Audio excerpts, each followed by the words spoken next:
નમસ્કાર દર્શક મિત્રો, હું છું એન્કર અર્પિતા પટેલ. દેશભરના તાજા અને સચોટ સમાચાર આપણી ભાષામાં જોવા માટે A1 અભિપ્રાય ન્યૂઝમાં આપનું હાર્દિક સ્વાગત છે.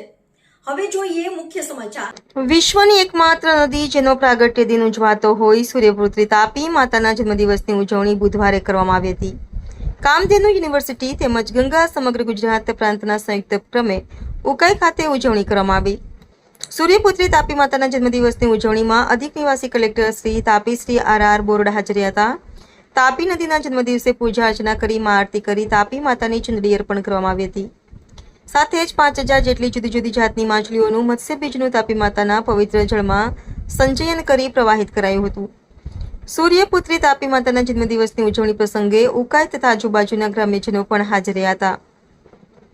પ્રકૃતિની સાથે મેઘરાજાએ પણ જન્મદિવસની ઉજવણીના પ્રસંગે આશીર્વાદ આપવા હાજરી આપી સૌને મન મૂકીને ભીંજવ્યા હતા, જેથી સૌનો આનંદ પણ 4 ગણો વધી ગયો હતો. તાપી મૈયાના પ્રાગટ્ય દિન નિમિત્તે શ્રી સુરજભાઈ વસાવા, તાપી સંગઠન પ્રમુખ Shri doctor Smith Lende, Kamdhenu university Ukai head Shri Amitbhai Agrawal, Songadh સંગઠન પ્રમુખ શ્રી કિશોરભાઈ ચૌધરી, કોર્પોરેટર સોનગઢ શ્રી વિક્રમભાઈ ગામિત, સોનગઢ તાલુકા ભાજપા પ્રમુખ શ્રી અનિલભાઈ ચૌધરી, સામાજિક કાર્યકર શ્રી શ્યામભાઈ ગામિત, ધર્મ જાગરણ મંચ તાપી શ્રી સંજયભાઈ શાહ, કારોબારી સદસ્ય ગંગા સમગ્ર ગુજરાત પ્રાંત શ્રી સુદામભાઈ સાટોટે, ગંગા સમગ્ર તાપી પ્રાંત અધ્યક્ષ શ્રી સાગરભાઈ વ્યાસ, જળસંચય આયામ ઉપાધ્યક્ષ અને મહિલા મંડળ ઉકાઈની બહેનો હાજર હતા. રિપોર્ટર સરવર પાડવી, તાપી.